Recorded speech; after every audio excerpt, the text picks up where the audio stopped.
Bienvenidos a Disegnotopia. Este es un podcast en donde platicaremos entre diseñadores y no diseñadores sobre diversos temas relacionados a la práctica, teoría y filosofía detrás del diseño, que nos permita hacer la reflexión sobre el papel que debemos jugar los diseñadores en busca de un futuro mejor diseñado. Soy Mario Cruz. Y Jorge Rodríguez.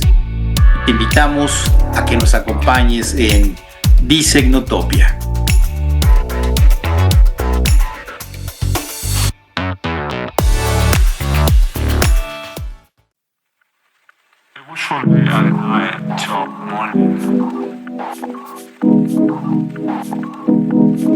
Hola, ¿cómo están todos, queridos diseñámbulos y apasionados del diseño?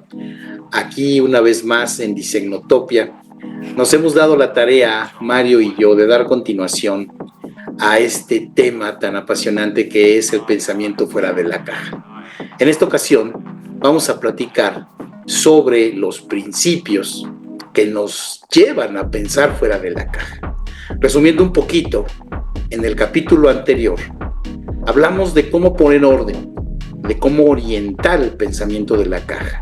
¿Y qué significa esto? Pues bueno, es poner las reglas, generar el tablero de juegos y aquellas limitantes reales que van a dar pauta para que podamos desarrollar el pensamiento creativo. Ya que también comentábamos que si nosotros empezamos a hacer un pensamiento creativo sin fronteras, sin delimitantes reales, entonces pues podríamos estar iterando y llegar a quién sabe dónde. Por lo tanto, es sumamente importante que la primera fase antes de pasar a la etapa creativa es poner límites, semblantear el terreno de juego y de esta manera sembrar las bases para poder empezar a ejecutar el pensamiento creativo. ¿No, Mario? ¿Cómo ves? Buenas noches, ¿cómo estás? Bien, Jorge, ¿qué tal? Sí, fíjate que a mí este ejercicio en lo particular me ha resultado muy enriquecedor, porque aparte de todo lo que acabas de mencionar, de darle claridad a lo que hemos venido practicando pues ya durante varios años, es encontrar los principios científicos detrás de todas estas herramientas, ¿no? Entonces, entenderlas desde ese punto de vista para mí ha resultado muy enriquecedor, porque pues uno nunca deja de aprender. Entonces, todas estas cosas que ya hemos practicado hasta el cansancio, de repente ponerlas en orden, entender cómo funcionan unas con otras, entender los fundamentos detrás de ellas, pues ha sido realmente enriquecedor y espero que para todos los que nos ven también lo haya sido. Entonces, ahora pues vamos a hacer un recuento de todas las herramientas que nos permiten, ya ahora sí, pensar fuera de la caja, ya en su acepción más práctica, cuando estamos en caliente tratando de resolver un proyecto. El principio de la mente maestra. Sí, el primer principio que queremos platicar le hemos denominado el principio de la mente maestra, el mastermind. Y no es otra cosa más que tener en cuenta de que más cabezas piensan mejor que una sola. Entonces olvidémonos, ¿no?, de esa idea del genio creativo solitario que en su torre va a poder resolver todo mágicamente con su maravillosa mente que puede resolver todos los problemas. Hay que formar equipos. Los equipos, bueno, en primer lugar son divertidísimos, son padrísimos cuando se arman bien, que ahí está otro de los artes o de los talentos que hay que desarrollar de cómo formar equipos, porque las sesiones de lluvia de ideas resultan fundamentales para detonar el pensamiento fuera de la caja. Toda la riqueza que cada individuo aporta a este tipo de sesiones es invaluable y realmente vuelve a las sesiones de lluvia de ideas sumamente efectivas. Entonces, esta combinación entre diversidad, estilos de pensamiento, experiencia, conocimiento acumulado, todo eso nutre las sesiones de lluvia de ideas y hace que realmente salgan todas estas ideas semilla, todos estos conceptos todavía en su etapa más primigenia, pero que todos tienen de alguna manera el potencial de ser desarrollados y llevados a algún lugar ya práctico, ¿no? Entonces, este principio, pues yo creo que es de los básicos para pensar fuera de la caja. El poder rebotar ideas, el poder entablar ya unas primeras discusiones en torno al proyecto en turno, me parece una de las herramientas más útiles con las que contamos los diseñadores para enfrentar las primeras etapas de un proyecto de diseño. Complementando lo que estás diciendo, Mario, tenemos que entender que esta multidisciplinariedad de personas que necesitamos conjuntar necesita ser seleccionada, ¿no? De manera estratégica, dependiendo del tipo de proyecto, ya que no todas las personas o todos los perfiles siempre van a servir para un proyecto determinado. Entonces, la selección de la pléyade, por decirlo así, no sé, el grupo de estrellas que van a participar en la etapa de lluvia de ideas, necesita forzosamente tener un involucramiento a nivel profesional, a nivel intelectual, sobre el tópico del que se trate, la resolución o el reto o el proyecto que se va a desarrollar. Entonces, esta es una porción. La otra es que esta multidisciplinariedad tiene también que ver con extrapolar el objetivo del proyecto de tal forma que no siempre el proyecto pueda ser visto desde la misma perspectiva. Por ejemplo, no quiere decir que es que hay varios diseñadores aquí distintos. No, bueno, sí está bien, pero si estamos hablando de enriquecer el pensamiento y los resultados, pues bueno, muchas veces personas que no necesariamente son diseñadoras van a tener puntos de vista que son completamente extrapolados a la manera de pensar de un diseñador, ¿no? O como bien, por ejemplo, como lo hace IDEO, en un desarrollo de un proyecto tradicional, hay sociólogos, hay un biólogo por allí que hace un biólogo en el desarrollo de un proyecto. Bueno, pues un biólogo puede tener perspectivas muy útiles de entendimiento de justamente el comportamiento humano, o el sociólogo también, o el filósofo, ¿no? Independientemente de que también puedan integrarse, pues, obviamente, un ingeniero, una persona que tenga que ver con la visión de ventas, ¿no? Que conoce puntos de vista que no necesariamente son las partes creativas en donde los diseñadores somos más expertos como tales. Entonces, el mastermind o principio de la mente maestra es el desarrollo justamente de grupos multidisciplinarios previamente y estratégicamente seleccionados para que puedan comenzar la fase de lluvia de ideas. El principio del ojo de tondera. Este principio, Mario, a mí me encanta, pero antes de empezar a narrar de qué se trata, es importante explicar por qué le pusimos el ojo de tondera. Pero han de saber que Mario y yo, pues bueno, somos personas de los 70s, y en los 80s y principios de los 90s hubo una caricatura muy buena, que algunos recordarán, que se llaman los Thundercats. Y uno de los personajes, Leo, que era el líder de estos Thundercats, tenía una espada, que era la espada del augurio, con la que podía ver más allá de lo evidente, ¿no?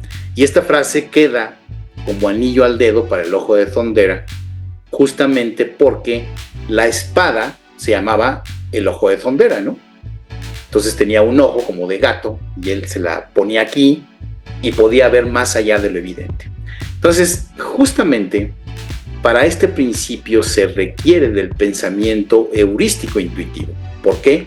Porque la intuición, que más que nada es el reconocimiento de posibles áreas de oportunidad o bien el entendimiento de cosas extrañas que puedan estar sucediendo en un fenómeno, es el que tenemos que de alguna forma entender. Ahora, a diferencia del principio que se encuentra en la parte de direccionamiento u orientación, que es la intuición Sherlock, el ojo de tondera básicamente es una habilidad que los creativos necesitamos desarrollar para poder ver holísticamente un fenómeno.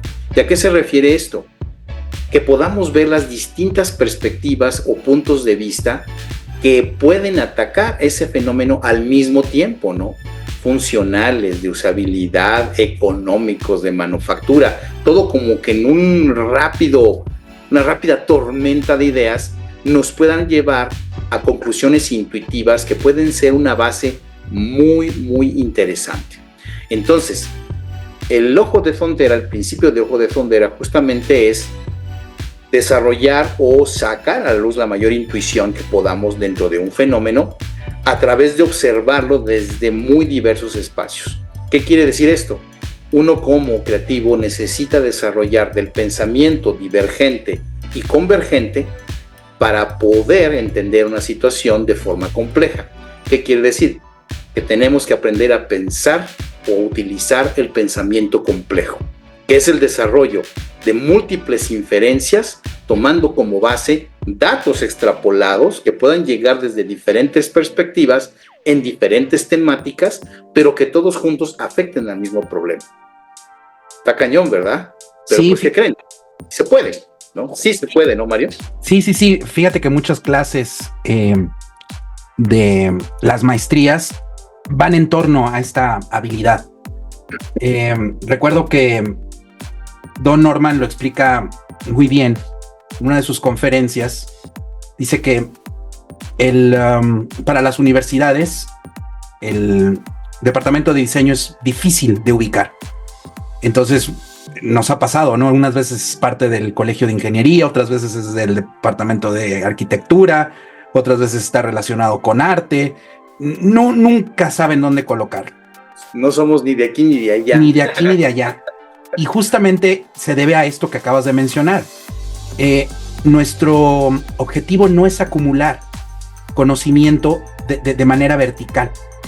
Nuestra obligación es justamente desarrollar esta habilidad que acabas de mencionar. De muchas diversas fuentes de información, saber cómo traerlas y hacerlas converger en el proyecto. Eso está difícil, pero obviamente para eso se entrena uno y para eso tienes a muchas mentes pensando en cómo desarrollar clases en las maestrías, sobre todo, para poder conseguir esto. Y otra observación, todos estos principios, por supuesto, que se traslapan unos con otros. Son acumulativos, ¿no? ¿Perdón? Son acumulativos, o sea, esto que tú acabas de decir, si nosotros sumamos el principio anterior, que es el de mente maestra, junto con obviamente, si una sola cabeza no puede desarrollar ese proceso de pensamiento complejo, varias cabezas sí lo pueden. Exactamente. Entonces nosotros estamos haciendo un esfuerzo de, digamos, compartimentalizarlos, sintetizarlos, separarlos unos de otros para entenderlos mejor, pero finalmente todos se mezclan a la hora de la práctica y basta con estar consciente de qué se está haciendo en determinado momento para que funcionen, porque sí es imposible ponerlos, digamos, en un orden de tal forma que primero se utilice uno y luego el otro, así de una manera muy ordenada. No, de hecho no son lineales, ¿no? O no ocupas uno u otro. A veces los ocupas todos al mismo tiempo, a veces Exacto. Uno u otro, dependiendo de la necesidad y la situación. Exacto. Y fíjate que algo que es muy importante comentar también dentro del contexto de este principio es que finalmente este principio sirve para entender complejidades. Acuérdense que esta palabra de complejidad es fundamental en todo proceso de creativo. ¿Por qué? Porque entender la complejidad, o sea, todo el universo de elementos que rodean a un fenómeno, es verdaderamente crucial para poder resolver a través del diseño la solución de ese fenómeno. Entonces, el ojo de frontera sirve para entender complejidades. El principio del stop motion. Este siguiente principio, bueno, creo que a todos siempre les digo, este es mi favorito, pero este creo que sí es mi favorito. justamente como veníamos diciendo, que todos estos principios se traslapan, finalmente una manera de entender el problema en turno, el proyecto en turno, y poder ver más allá de lo evidente, es justamente utilizar este principio del stop motion. Que el stop motion pues, es la técnica que utilizan los diseñadores de efectos especiales para animar objetos físicos cuadro por cuadro. Entonces mueven tantito y sacan un fotograma, mueven tantito el modelo y sacan otro fotograma, y luego ya cuando los ponen todos juntos a la velocidad normal de 24 cuadros por segundo, ya se genera la ilusión de movimiento. En el caso del diseño, usamos la analogía con el stop motion porque la idea es observar los fenómenos de la cotidianidad cuadro por cuadro. Cada una de las rutinas o rituales humanos los tenemos que poder entender en distintas etapas. Antes de que sucede la rutina, durante la rutina y una vez que sucede o después de la rutina. Cada uno de esos ambientes está lleno de información. Y si nosotros nos damos a la tarea de estudiarlo cuadro por cuadro, cada una de las interacciones que tiene el usuario, la persona, con la situación en ese momento particular, allí están los detalles que nos pueden ayudar a resolver los proyectos.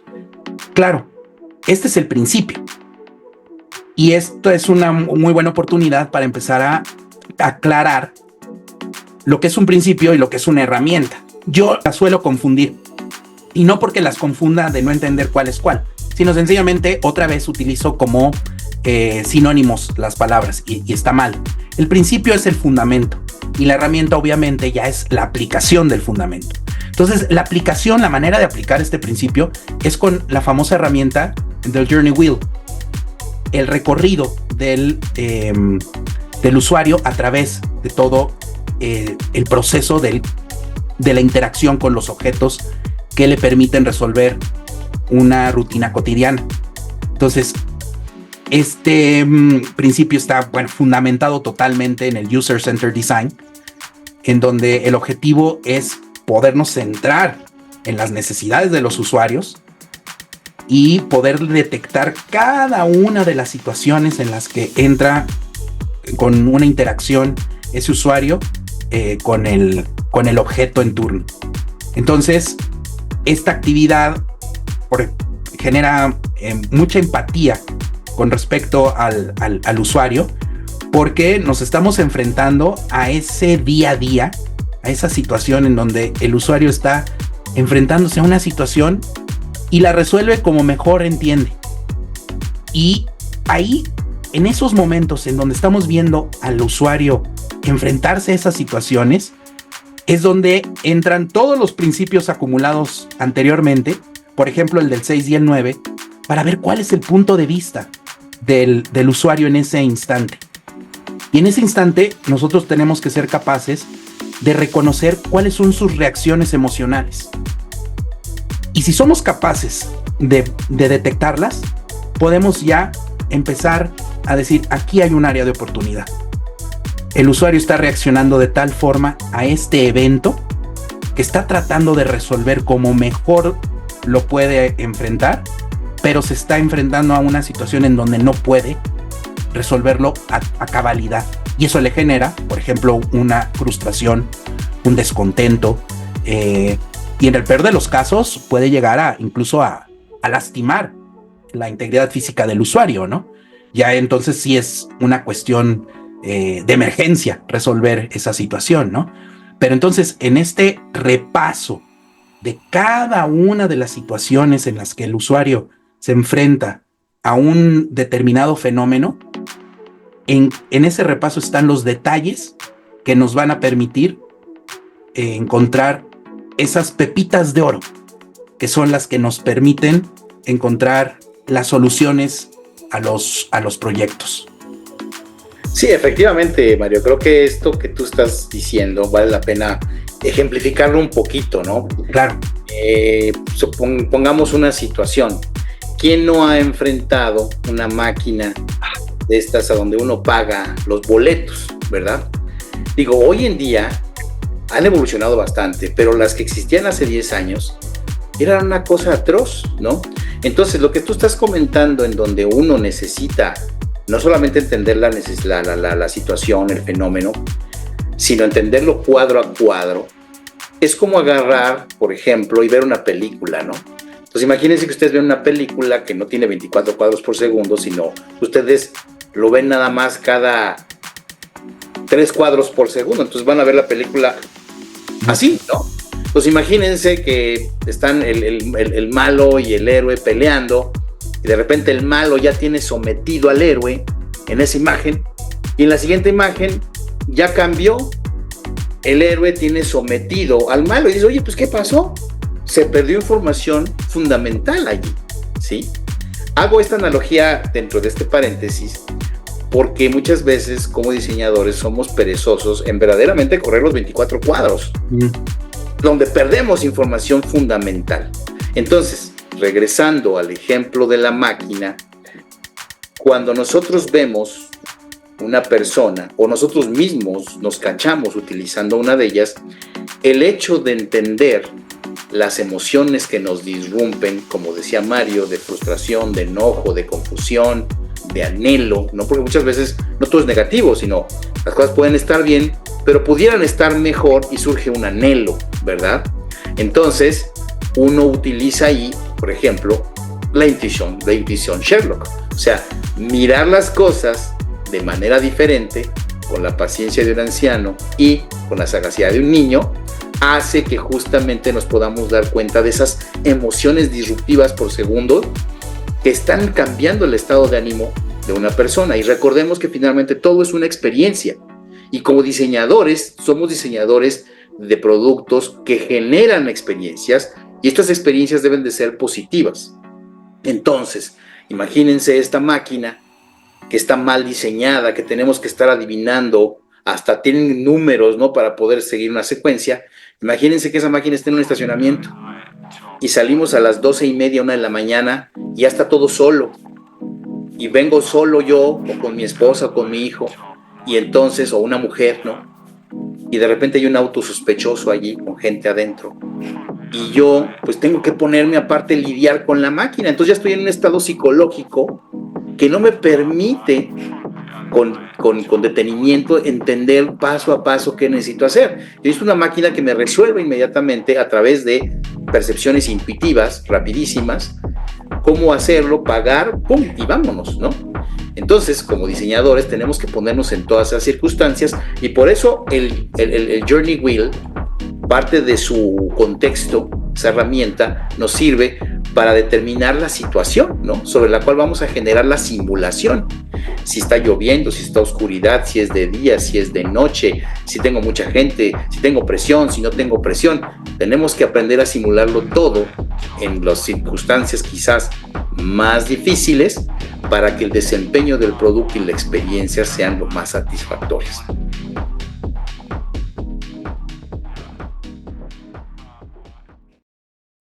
El principio MET. Mitigar, eliminar o transferir.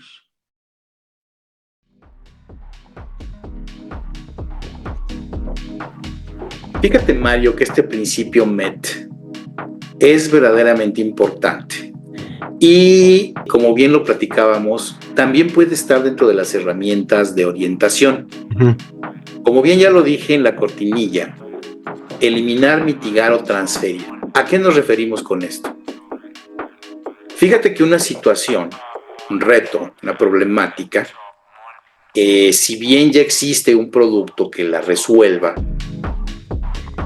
puede ser evolucionable, ¿no? Y esa evolución se puede dar a través de mitigar una problemática, si es que no funciona de forma correcta, o incurrir en una disrupción y eliminar el problema, o si no se puede eliminar, ver la manera de transferirlo. Pero voy a poner un ejemplo muy rápido.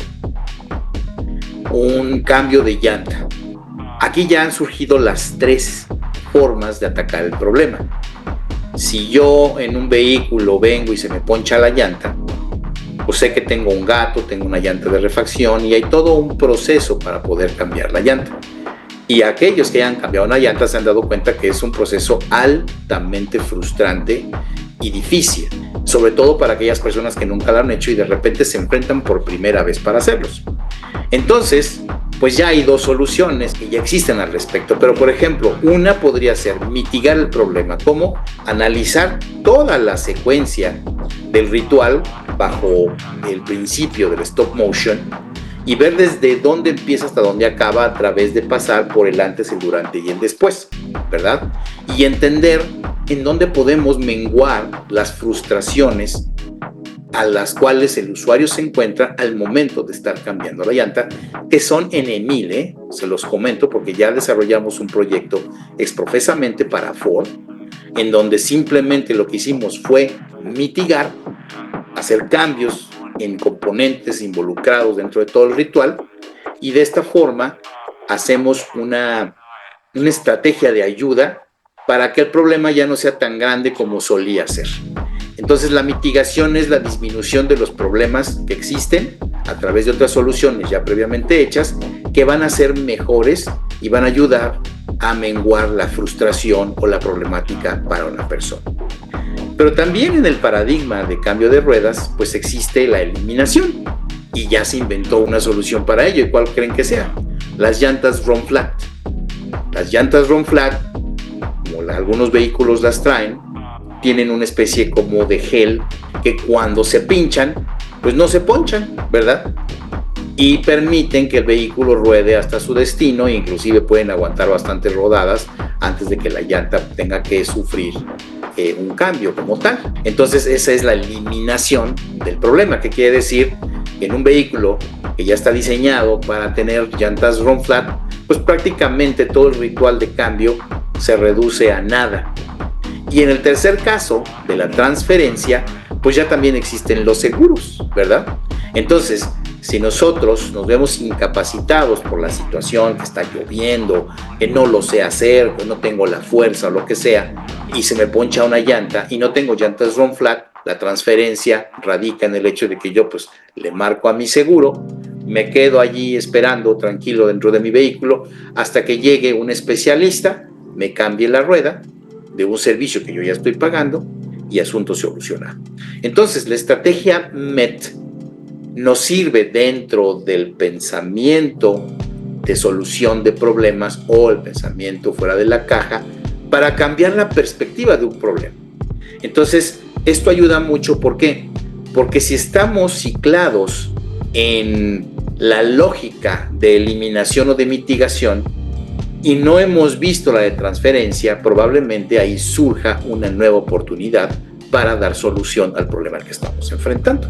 Entonces, por eso es que la estrategia MET sirve tanto para planificar el terreno, porque podemos decir, a ver, ya pensamos si esto se puede resolver a través de MET o no, y entonces ponemos el terreno para pensar bajo este contexto de pensamiento, valga la redundancia, o bien lo utilizamos dentro de la etapa creativa para cambiar la perspectiva de la solución. Sí, fíjate que yo la veía como una herramienta totalmente de enfoque al principio de la etapa de intelección. Incluso como una manera de antesala a la etapa de intelección. Si yo ya identifiqué que por las características de la empresa sería muy difícil llevar a cabo un proyecto disruptor porque no tienen ni la infraestructura ni el presupuesto, entonces me quedan las otras 2 opciones y tengo que buscar la forma o de mitigar o de transferir. Entonces yo lo veía como una herramienta de enfoque al principio para enfocar la etapa de intelección y ver las posibilidades reales para resolver el proyecto. Pero tienes razón, incluso ya en etapas posteriores de lluvia de ideas o de user journey, tenemos la situación en donde se presentan pequeños problemitas, microproblemas. Y esos también hay que afrontarlos con el principio MET. Ver si los vas a sustituir o nada más los vas a mitigar o los vas a transferir. Y eso, la acumulación de esos microproblemitas solucionados de determinada manera, se van acumulando y te van formando una solución ya grandota. Ya más robusta, claro. Más robusta. Entonces, ese principio otra vez se presenta a todo lo largo del método de diseño. Sí, no, y definitivamente fíjate que hay veces que el semblantear las bases de un problema o de un reto te permite visualizar MET, pero hay veces que no, ¿verdad? Entonces, cuando no te permite en esa fase de planeación o de orientación visualizar con MET, entonces MET lo utilizas más adelante, sí, ¿no? Y como un elemento de cambio de perspectiva. Es como cuando de repente esta típica idea de cliché que te dicen, cambia tu perspectiva, y en algunas películas el cuate estaba de cabeza y entonces ve una idea en esa perspectiva de cabeza que es completamente disruptiva a lo que estaba sucediendo, y viene la solución al problema, ¿no? Y esta es una manera semejante, ¿no? Salirse de la caja de la solución marginada por la eliminación o la mitigación, para poder ver la perspectiva desde la transferencia, por ejemplo, ¿no? Exactamente. Entonces, si ustedes se fijan, muchos de estos principios que usamos, no es que utilice uno u otro. Todos se pueden usar al mismo tiempo, o se pueden ir usando de manera secuencial o de manera paralela. Conclusiones. El día de hoy hemos visto 4 de los 9 principios de los que hablaremos en esta sección de cómo detonar el pensamiento fuera de la caja. Obviamente existen más herramientas, más principios. Sin embargo, los que hemos tocado y tocaremos el siguiente programa son de los más importantes. Lamentablemente el tiempo se nos ha acabado, y para efectos de no hacer un programa demasiado largo, en esta ocasión nos quedaremos con estos 4 principios que son parte fundamental de cómo detonar el pensamiento fuera de la caja. Pero no te pierdas el próximo programa, en donde tocaremos 5 más de los fabulosos principios para poder desatar en ti el pensamiento creativo y que seas capaz de pensar fuera de la caja. Hasta luego. Este fue un programa producido y editado por Mario Cruz y Jorge Rodríguez. Si te ha gustado el contenido, te invitamos a que te suscribas, danos un like y por favor compártelo en tus redes.